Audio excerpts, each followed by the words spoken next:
Souq Waqif was a maze of life. The air smelled of spices and sweet perfume. People walked through the narrow lanes, they talked and laughed. Lights from the shops glowed warmly. But on this night, one shop was different. It stood in a quiet corner. It was a place I'd never seen before. The shop had no bright sign. Its name was carved into the dark wooden door. It said, "Moonlit Miracles." A soft silver light came from its window. It felt like a secret. It felt like a place from a dream. I stood there for a long time, just looking. The sounds of the market seemed far away. I'm Khalid. I'm an artist. I love to draw the world around me. My sketchbook is always with me. I draw the old buildings of the souq. I draw the faces of the people I see. I try to capture the stories in their eyes. That evening, I was feeling lost. My drawings felt empty. They had no life, no magic. I walked through the souq, searching for something new. I did not know what I was looking for. Then I saw the shop. It was hidden away, as if waiting just for me. My heart beat a little faster. I felt a pull towards the mysterious wooden door. I knew I had to go inside. I pushed the door gently. It opened with a soft creak. A little bell tinkled somewhere inside. The air inside was cool and smelled of old paper and desert flowers. It was so different from the busy market outside. The shop was filled with beautiful things. Silver lanterns hung from the ceiling. They cast dancing shadows on the walls. Shelves were crowded with glass bottles. They held starlight and liquid moonlight. Carved wooden boxes sat on tables. I wondered what secrets they held. It was a place of magic. It was a place of stories. I felt like I had stepped into another world, a world I had only ever imagined in my wildest dreams. An old man appeared from behind a curtain of beads. He had a kind face and eyes that sparkled like the night sky. "Welcome," he said. His voice was soft and gentle, like a warm breeze. "I'm Abdullah. Welcome to my little shop of miracles." He smiled at me. It was not a smile for a customer. It was a smile for a friend. I felt instantly at ease. I told him my name was Khalid. I told him I was an artist. He nodded slowly as if he already knew. He gestured for me to look around. "Take your time," he said. "Everything in here has a story to tell. You just have to listen." I walked deeper into the shop. Abdullah followed me quietly. He did not rush me. He let me explore. On one shelf there was a small telescope made of brass. It was not for looking at the stars in the sky. "This telescope shows you dreams," Abdullah explained. He picked it up carefully. "Look through it, and you will see the dreams of the people sleeping in the city. You will see their hopes and their fears." I looked at the telescope with wide eyes. It was a wonderful and strange idea. I imagined seeing colorful dreams floating in the darkness. It was a powerful thought. I knew this was no ordinary shop. Next, Abdullah showed me a collection of compasses. They did not point north. Each one pointed to something different. One pointed to lost memories. Another pointed to forgotten friendships. A third, very small compass pointed to inspiration.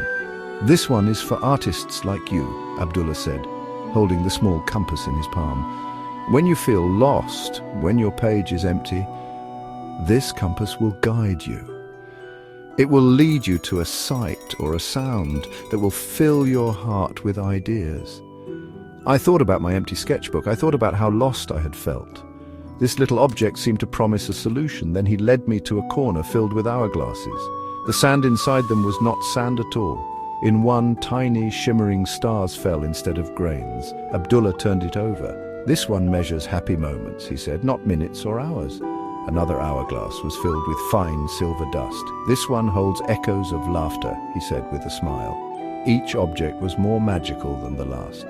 They were not just things to buy, they were pieces of a magical world. They held stories and feelings. I felt like a child again, discovering the world for the first time, full of awe and wonder. Abdullah's stories made the objects come alive. He spoke of a carpet that could fly, not through the sky, but through stories. He told me about a pen that wrote down the truth, even if the writer did not know it. Every item in Moonlit Miracles had a purpose. It had a soul. The shop was not just a place to sell things. It was a library of magic. It was a museum of dreams. I listened to every word Abdullah said. I tried to remember every detail. I knew that this place, this man, and these stories were going to change my life forever. I could feel it deep in my bones. As I explored, my fingers brushed against the spine of a book. It was tucked away on a low shelf, almost hidden from view. The book was bound in soft brown leather. It had no title. It felt warm to the touch. I pulled it out carefully. It was heavy in my hands. I felt a strange connection to it, as if the book had been waiting for me. I opened it. The pages were filled with beautiful drawings and strange symbols. They were not words I could read, but I understood them somehow. They showed the secrets of the desert. They showed how the dunes sing at midnight. They showed how the stars tell stories. Abdullah saw the book in my hands. He smiled a knowing smile. "Ah, you have found it," he said softly. "That is the Book of Desert Whispers. It does not teach you with words, it teaches you with feelings. It shows you the magic that lives in the sand and the sky." He told me the book was very old. It was written by the desert itself. It held all the wisdom of the wind and the moon. He said it would teach me how to see the world not just with my eyes, but with my heart. This was the magic I had been searching for. This was the key to making my art come alive. I began to visit moonlit miracles every night. The souq became my path to a different world. Abdullah was a kind teacher. He never gave me answers directly. He would show me an object. He would tell me a story. He would let me sit with the Book of Desert Whispers. I learned to draw the patterns the wind makes on the sand. I learned to mix colors that looked like the sunrise over the dunes. I learned that every shadow has a story and every light has a song.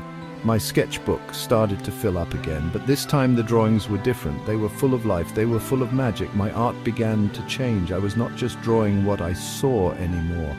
I was drawing what I felt. I drew the courage of a single star in the vast, dark sky. I drew the quiet strength of an old gaff tree.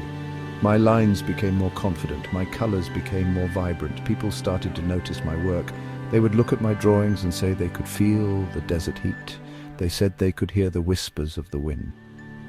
I was no longer just an artist. I was becoming a storyteller, and it was all thanks to Abdullah and the secrets I learned in his magical shop. News of my art spread through the souq and beyond. People came to see my drawings.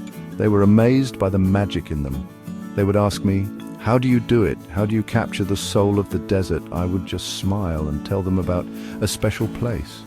I told them about a shop hidden in a quiet corner of the souq. I told them about a kind old man named Abdullah. I told them about moonlit miracles.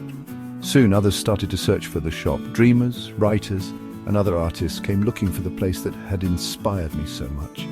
They were all searching for their own piece of magic. Moonlit Miracles became a legend. It was no longer a secret place. It was a destination. People would come from far away, hoping to find it. Some found the door easily, as if it was waiting for them. Others searched for days and never saw it. The shop seemed to choose its visitors. It opened its doors to those with open hearts and curious minds. Abdullah welcomed everyone with his warm smile. The shop became a haven for dreamers. It was a place where people could find inspiration. It was a place where the impossible felt real.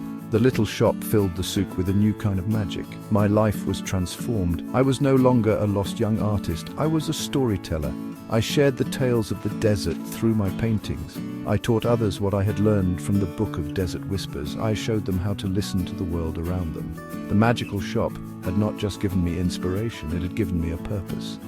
I understood that art was not just about drawing things, it was about sharing the magic that you find in the world. It was about making people see the wonder that is all around them, hiding in plain sight.